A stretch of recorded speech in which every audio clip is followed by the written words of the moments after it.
Hello, everyone, and welcome to today's webinar, Cool Cells, Cooler Results, Innovative Preservation Solutions for Cell Therapy.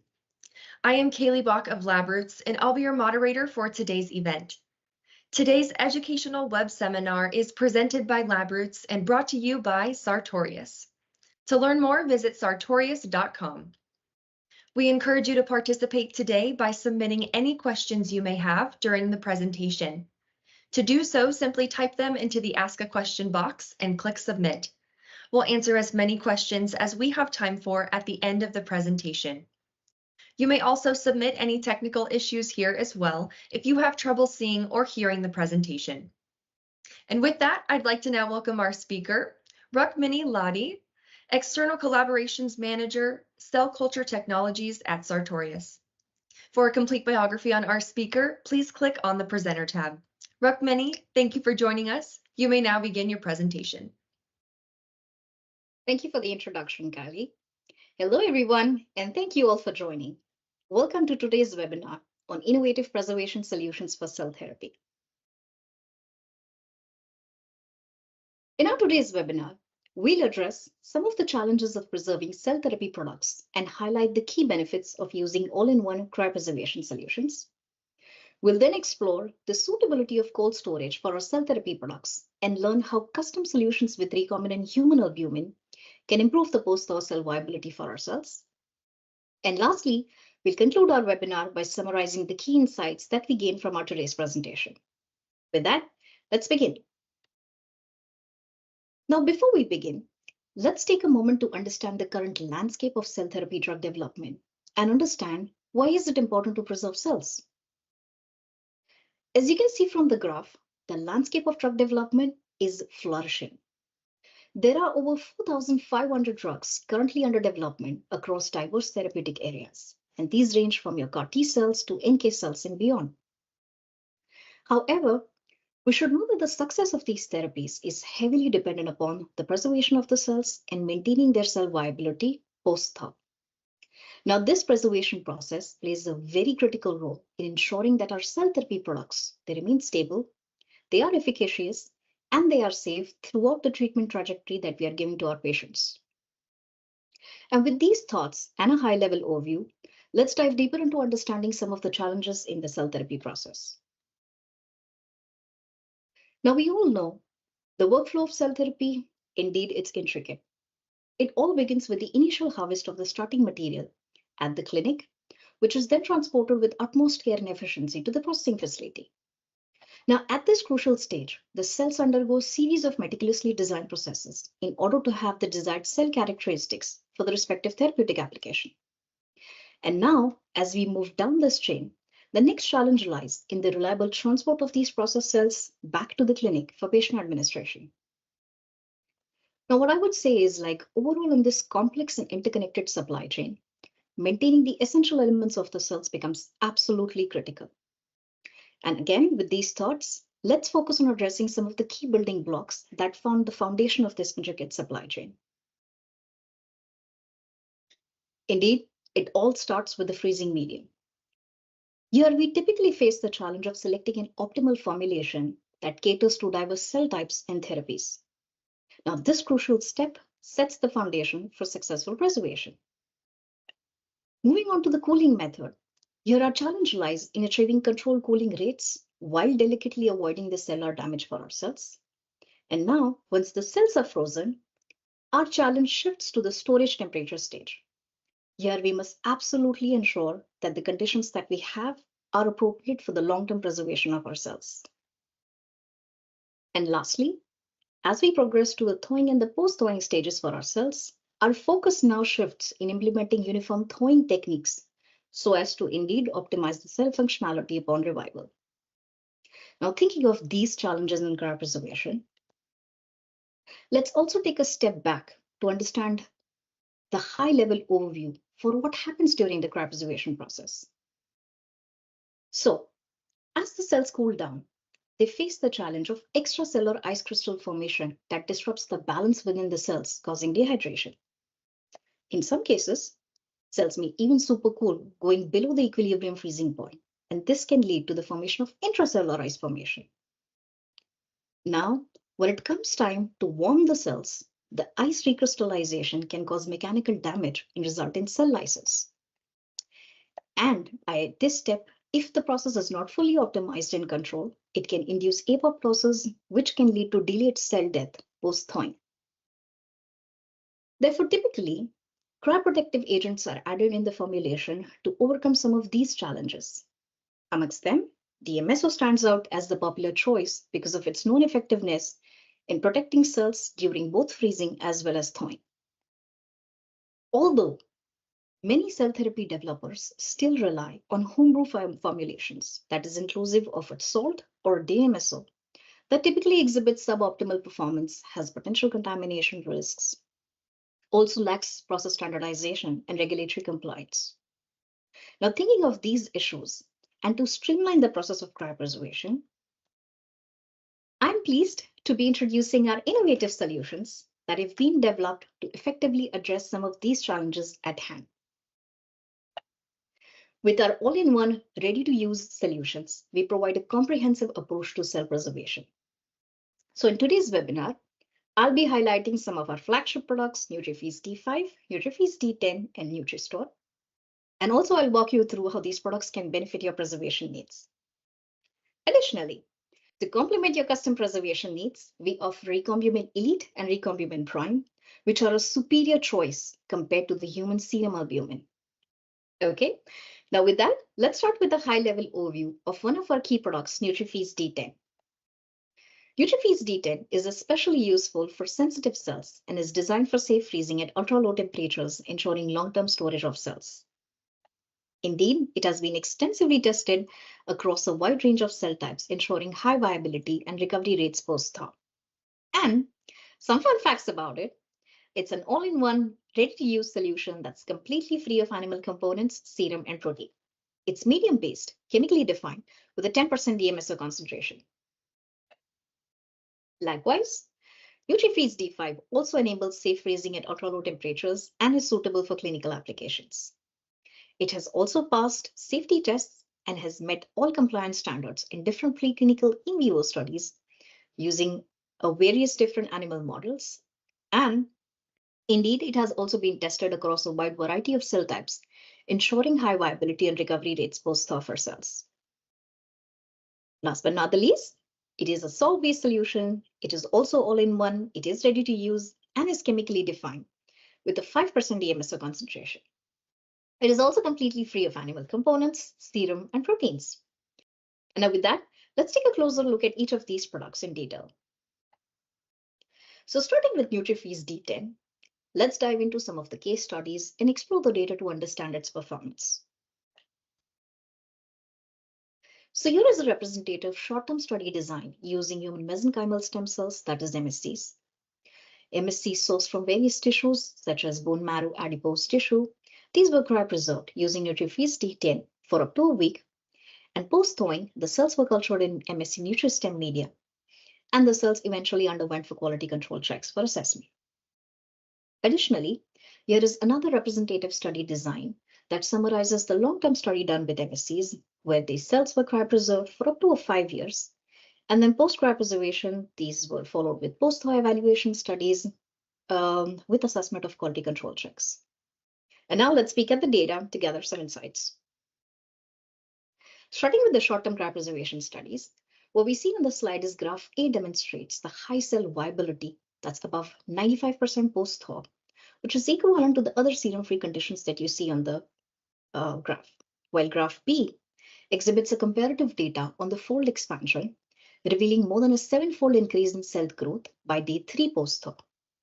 So overall, it's highlighting the superior viability and the proliferation of cells compared to the other serum-free formulations in the market.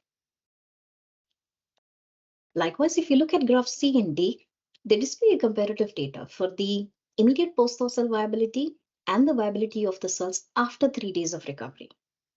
In both the conditions, we see consistent high viability, which is equal to or above 91%. The cells may also maintain 95% expression of multipotency markers, indicating that the cells preserve the required functional characteristics. With that, also let's take a quick look at the long-term data. Now, what we see on the graph is the long-term cryopreservation data, where in graph A, we observe that the MSCs derived from the bone marrow maintained a remarkable cell viability of 91% and even above than that after 3 years of storage. Likewise, to the right-hand side on the slide, we are seeing graph B, where MSC sourced from adipose tissue exhibited a cell viability of 94% and even above after 5 years of cryopreservation. So overall, these findings highlight the long-term performance of Nutrifease D10, regardless of the tissue source that these MSCs were sourced from. Now, building on these compelling results, I would also want to share some case studies highlighting the D10 applications. So this is the case study that was conducted at the Ottawa Hospital Research Institute. It compares Nutrifease D10 with the home brew solution and the competitor cryo solution. Now, just for visual representation, the experimental design that you see on the slide, it involves culturing MSCs from healthy donors' bone marrow in 10-layer hyperflasks. The cells were then cryopreserved at different concentrations, and then post-thaw evaluation was done to check the quality assessment. And now, taking a look at the data quickly, the graphs A and B that you see at the bottom left-hand side of the slide, they show the comparable viability of these cells measured with trypan blue and annexine staining, while the graph C to the top right-hand side on the slide, it represents the cell morphology after 6 days of culture. And taking a look at these results, it clearly demonstrates that these MSCs cryopreserved in Nutrifease D10 have the highest post-thaw viability compared to the other cryo solutions. All right, bear with me. Now let's turn our attention to another external validation assessment. Now in the study, Nutrifease D10 was evaluated for cryopreserving pluripotent stem cells in comparison to the Weissel standard cryo medium. Thawed samples underwent evaluations for expansions at different passages. Also, these were checked for phenotype and karyotype analysis at the end of the study. And now taking a look at the data, graphs A and B on the slide, they demonstrate that the Nutrifease D10 maintain a comparable viable cell density to Weissel's standard control during the first and the second passages. Moreover, if we look at the marker expression, we are seeing that these cell surface markers maintained over 95% marker expression for the undifferentiated PSCs. Additionally, to the extreme right, if you look at the karyotypic analysis, it revealed no clonal abnormalities in the samples. So overall, in summary, Nutrifease D10 had successfully met all the quality control requirements for preserving the integrity as well as the quality of the pluripotent stem cells. All right, now coming to our next flagship product, Nutrifease D5. So here is another representative cryopreservation study design for human mesenchymal stem cells with Nutrifease D5. Now in this study, MSC sourced from various tissues such as bone marrow, adipose tissue. These were again cryopreserved in Nutrifease D5 for up to a week. And subsequently, post-cryopreservation, the cells were thawed and they were cultured in MSC NutriStem xeno-free medium, followed by the respective quality control checks on the cells. And now let's dive into the data. The graph A and B, as we see on the slide, they show the remarkable consistent results of the viability for all the conditions. And as you can see, all the broad graphs in the slide, they exceed 96% viability, both prior as well as after thawing across the different tissue sources. Additionally, the graph C to the bottom left-hand side of the slide provides a summary of the representative images that were taken 3 days after seeding. So all in all, together it demonstrates the robust proliferation rates and the healthy cell morphology of the cells that was retained, although these cells were sourced from different tissue sources. So overall, in conclusion, Nutrifease D5, it demonstrated a consistent high viability across diverse tissue sources, while it also promoted high cell proliferation and maintained the cell morphology for these cells. Now, further exploring the phenotypic data from here, I would also want to show that these cells also preserved the essential cell surface markers from the different tissue sources such as bone marrow and adipose tissue, while they minimize the hematopoietic contamination. And also, moving to the impact of this on the differentiation potentials of MSCs, what we see on the slide are the images that show us a visual representation of the successful differentiation of MSCs into adipogenic, chondrogenic, and osteogenic lineages. I would also like to mention here that it's important to note that karyotypic analysis of all the tested samples revealed a normal genetic profile. So all in all these findings through all the data that we have received indicate that the differentiation potential and the stability of the cells was preserved for these MSCs after cryopreservation with NutriFreeze D5. Okay, now I would still continue with giving some more examples, but this time I would like to assess some case studies with both D5 and D10 data side by side. Now it's important to note here that by comparing the results obtained from both these solutions, we are comprehensively assessing their effectiveness in the different cell types. So let's take a quick look at both these solutions together. And here, starting with an example of CAR T cells. So this slide summarizes a cryopreservation study that was conducted on patients' CAR T cells from 2 donors using NutriFreeze D5 and D10 solutions. Now, the representative graphic that you see on the slide, it summarizes the experimental study design wherein 25 million CAR T cells were cryopreserved for 3 days. Then they were thawed and expanded in Nutri-T media for up to 10 days. Now, what we see are the results. So graph A here shows the impressive performance of both NutriFreeze D5 and D10 solutions, consistently maintaining the cell viability above 92% and a percent yield exceeding 53%. Additionally, to the extreme right, we are looking at the graph B that displays the fold expansion results for both the donors, demonstrating comparable outcomes. So this indicates the consistent and the reliable performance of both these solutions in maintaining high viability and yield post-thaw. Furthermore, continuing on this study, this also study revealed that the CAR expression in the T cells remained consistently high, ranging somewhere between 62 to 78% in both cryo solutions. While the graph B to the right, it confirms that both D5 and D10 solutions effectively retain the desired distribution of CD4 and CD8 T cell subsets, supporting the right functionality and the therapeutic potential of the cryopreserved CAR T cells. And overall, I must say that these findings again highlight the successful cryopreservation of the CAR T cells, ensuring that these cells had high cell viability, they had the percent yield, and they maintained the desired T cell subsets overall. All right, with that, let's shift our focus to an alternative approach to cryopreservation, the method of cold storage. All right, so as I mentioned in the beginning of the presentation, the traditional cryopreservation approach for cell preservation involves a complex multi-step workflow, starting from harvesting the cells to cryopreserving them and eventually thawing them for infusion. However, this process is time-consuming, it's logistically complex, and is expensive. And thinking of these points, NutriStore, a cold storage medium, offers an alternative solution for storing cells between 2 to 8 degrees Celsius over a short period of time. It significantly enhances the operational efficiency for cell therapy developers and reduces the risk of cell viability loss during handling. It also offers simplicity and convenience for storage and transport, bypassing the traditional freeze-thaw steps that we see, as the cells are readily accessible in this case. So overall, it provides a convenient solution for the cell preservation needs and thereby optimizing the experimental workflows for both immune and stem cells. So let's review this product in detail to see more of its features.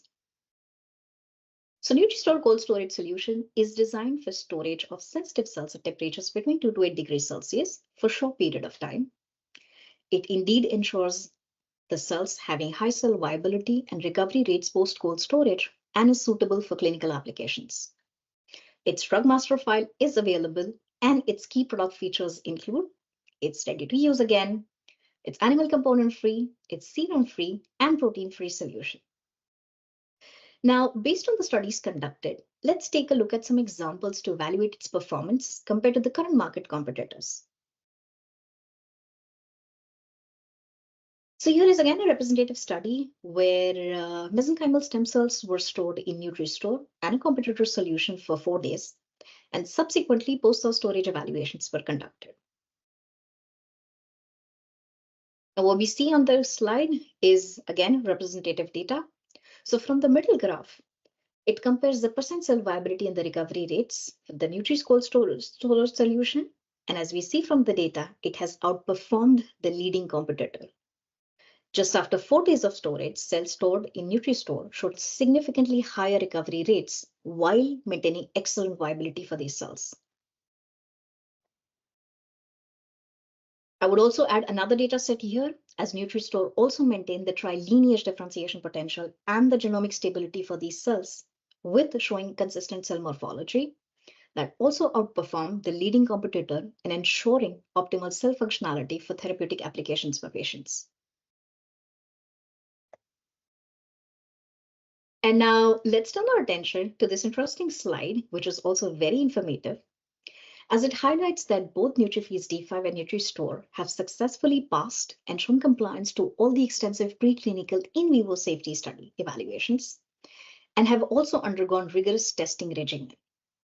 Now, in the interest of time, we wouldn't go into details of all the experimental design here, but as you see from the slide, each study used specific animal models and has met the stringent requirements that were set by the regulatory standards, thereby ensuring that these products are safe and compliant for clinical use, thus providing us a comprehensive and reliable safety profile for both these products. With that, I would like to switch gears for the second time and explore the application of recombinant human albumin in cell therapy preservation. Okay, let's start with a brief background. As we all know, human serum albumin is the most abundant protein in plasma and is essential for maintaining blood's colloidal stability. It's highly soluble and stable and acts as a carrier for transporting a wide range of substances. Now, because of its low immunogenicity, it is compatible for use in various applications. But with that being said, its applications in cell therapy production possesses significant challenges. One such significant challenge is the lot-to-lot inconsistency. Now, variations in the HSA batches can greatly affect the quality and the performance of cells. Another concern to highlight here is the risk of pathogen contamination. Human serum albumin from human blood carries the risk of transmitting infectious agents, raising the safety concerns for cell therapy. Furthermore, regulatory hurdles add complexity to the process, and the demand of HSA can sometimes outpace the available supply. Last but not least, post-translational modifications such as glycation, oxidation, and phosphorylation can affect its stability, function, and interaction with other molecules. So thinking of these advantages highlights the need for an alternative solution. And as an alternative solution, I'm again happy and pleased to be introducing a recombinant human albumin, that is recombumin, that can be the choice of supplement for cell culture media. It could be part of your wash buffers, formulation buffers, just amongst many other applications. It effectively overcomes the challenges related to batch-to-batch inconsistency, ensuring high purity and maintaining a safe manufacturing process. Furthermore, the use of recombinant albumin enables customization and scalability that addresses the limitations often associated with the traditional HSA. And lastly, its key feature include that it is readily available, it is ready to use, animal component free, serum free, and is chemically defined, providing the optimal conditions that are required for cell proliferation, cell viability, and recovery post-biopreservation. Now let's explore some case studies highlighting its applications. So in this study with mesenchymal stem cells, two freezing conditions were compared: DPBS with 10% DMSO with 2% recombumin, and DPBS with a 10% DMSO and 2% human serum albumin. On the day of thawing, cells were rapidly thawed in water bath. They were diluted with 2% HSA or recombumin in plasma light, and then DMSO was outwashed by centrifugation. Lastly, each of the conditions was assessed for viability, potency, amongst other assays. So the graph displays data from the 3 GMP grade cell lines indicating higher cell viability with recombumin compared to human serum albumin over 72-hour post-thaw period. Recombumin consistently maintained viability above 70%, while the HSA condition experienced a significant drop, as you can see from the graph. Now, this represents a significant increase of the product shelf life as compared to the standard conditions using HSA. The study also investigated the apoptotic state of the cryopreserved cells, assessing the number of cells that were in either early or late apoptotic stage. The graph on the left showed no significant difference between recombumin and HSA on the total apoptotic cells. However, if we focus to the right-hand side on the two graphs, these show that the recombumin preserved the cells in the early apoptotic state, prolonging their shelf life. Continuing on the data, if we look at the phenotypic characterization of MSCs at 0 and 72 hours, showed preserved identity and characteristics in both conditions, with consistent expression of the MSCs markers such as CD73, CD19, CD105, while absence of other markers such as CD31, CD45. Now, the low level of HLA-DR expression indicates the maintenance of MSC's phenotype during cryopreservation. And lastly, in vitro differentiation assays confirm the multipotentiality and the ability of MSCs to differentiate into fat, cartilage, and bone marrow lineages, as you can see from the graph. Now, moving on to taking some more examples, starting with induced pluripotent stem cells. So here iPSCs were cultured as single cells to about 80% confluency, and then these were frozen in about, say, 1 million cells per ml in different concentrations of recombumin with standard cryo solutions and a commercial iPSC cryo solution as the control. Now here the cells underwent slow ramped freezing followed by storage in liquid nitrogen, and subsequently these cells were thawed for post-thaw evaluations. Now to assess growth, about 200,000 cells were cultured for several days and the number of colonies formed were counted. Okay, now taking a look at the data, here is another representative data set where if you see from the graphs, recombumin demonstrated a significant improvement in colony formation post-cryopreservation, even outperforming the standard and the commercially available iPSC cryopreservation solutions.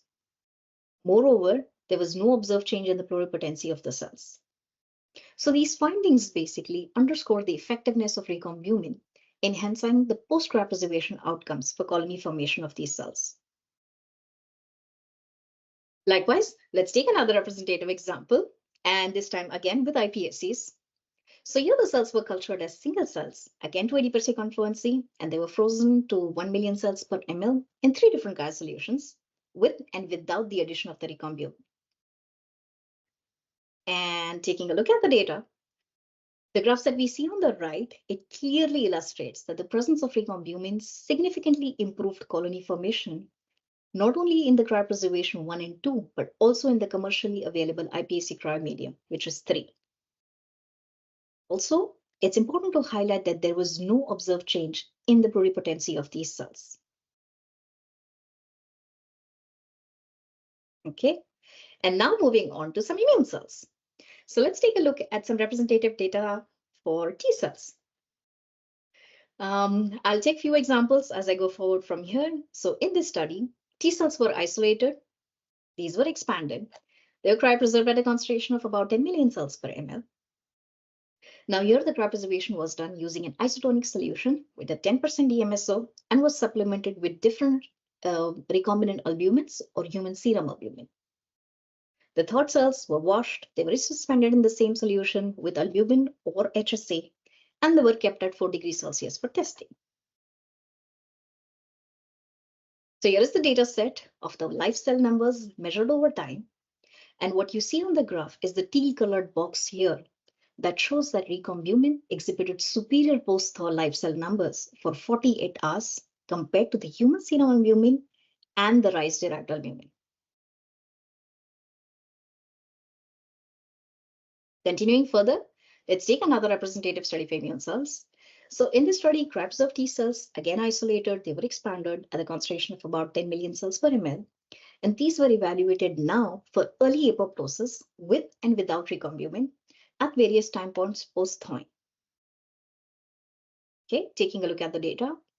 Here we see that the inclusion of recombumin in cryopreserved samples resulted in fewer apoptotic cells compared to the samples with human serum albumin. Moreover, recombumin samples maintained reduced apoptosis throughout the whole time, indicating the potential to extend the viability window of therapeutic cells before patient administration. Now, this highlights the importance of utilizing recombumin to enhance the cell viability and ensure the efficacy of the ATMP therapies. Okay, with these many examples and excellent case studies and data, to sum up the key benefits of recombumin amongst many others in cryopreservation, it has shown to improve cell viability. Recombumin helps maintain high cell viability during the freeze-thaw as well as the storage step for these cells. Let's think about it. It has shown enhanced stability by preserving the cell structure and the functionality of our cells. And it has indeed shown retention of desired cell characteristics for these cells, such as cell surface marker expression and even the protein expression. And last but not least, I also want to mention here that recombumin ensures the safe and effective preservation of therapeutic integrity during storage, which is indeed essential for maintaining treatment quality from production to patient. Now, from our today's webinar, as a key takeaway, I would like to say that our innovative all-in-one chemically defined, ready-to-use solutions for cryopreservation and cell storage include, as a refresher, NutriFreeze and NutriStore solutions that enhance the cell viability for ourselves and simplify the process workflows for cell therapy developers. I would also like to say that recombumin, it serves as a superior alternative to human serum albumin that offers superior performance and superior regulatory support that complies with the cell therapy workflows for immune and stem cells, making these accessible faster to the patients. I would say please scan the QR code or type in the web page address to request your free samples. And finally, we are proud to present our recent acquisitions, which highlight Sartorius' commitment to continuously invest in our media and critical raw materials portfolio. With all the combined years of expertise and global manufacturing and distribution with you in addressing any challenges that you may face in the supply of raw materials. And with that, I would say thank you all for participating in this webinar and for joining me today. All right. Well, thank you, Rukmini, for your informative presentation. We will now start the live Q&A portion of the webinar. So to our audience, if you have a question that you'd like to ask, please do so now. Just click on the Ask a Question box located on the far left of your screen, and we'll answer as many of your questions as we have time for. All right, so let's get started. Our first question asks, can I thaw my cells frozen in NutriFreeze D5 cryopreservation solution and inject them as part of a clinical application? Thank you for the question, Kylie. So NutriFreeze D5 cryopreservation solution is considered as an ancillary material, meaning it may come in contact with the cells or tissues during the part of the manufacturing process, but is not intended to be part of the final product formulation. So in simple words, the answer is no. But with that, I would also say that if customers wish to use it for this purpose, they could have done the due diligence by themselves, and we are more than happy to support and give the regulatory support for their purpose. Great, thank you. I have another question for you here. Is NutriFreeze D10 cryopreservation medium manufactured under GMP conditions? Thank you again. Yes. So NutriFreeze D10 cryopreservation medium is manufactured under CGMP conditions and under US FDA IVD guidelines. It also complies with the European in vitro diagnostic devices directive requirements and is manufactured in compliance with the applicable CGMP guidelines. Great, thank you. Now, is there a plan to have yeast-derived albumin to become an approved excipient? Excellent question again. So recombumin is already used in two marketed vaccine products, that is the Merck's MMR2 and the Propod, which are the childhood vaccines approved in 2026. And since then, it has been given to about 200 million doses administered to children worldwide. Also, I would like to add here that the recombumin is an excipient in the final formulation of Heartseed's cardiac remuscularization cell therapy, that is successfully entered into human trials. So there, according to the best of my knowledge, there is no regulatory system that gives approval for recombinant albumin as an excipient. Instead, the regulators review the DMF in conjugation with a partner application. But that being said, I also want to mention here that let's not forget recombinant is also used in several medical devices. Hope that helps. Great, thank you. And it looks like we have time for one more question here, so Sure. we'll wrap up after this one.